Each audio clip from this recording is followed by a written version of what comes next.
जगला में जो करे वो करे रात के मिलेला सुकून खाके राजा जी के हाथ के अच्छा लागेला।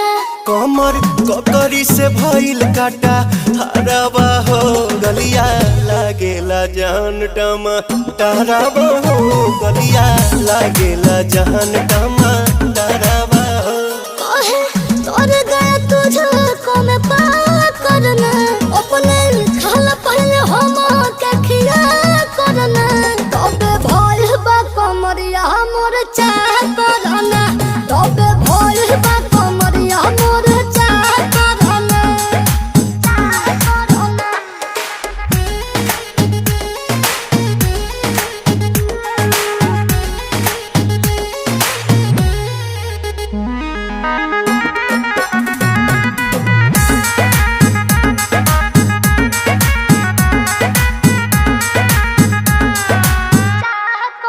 प्रिंस तेरे आंसू के प्यार देखे धांसो हर घरे जरूरत रहेली मोर सासू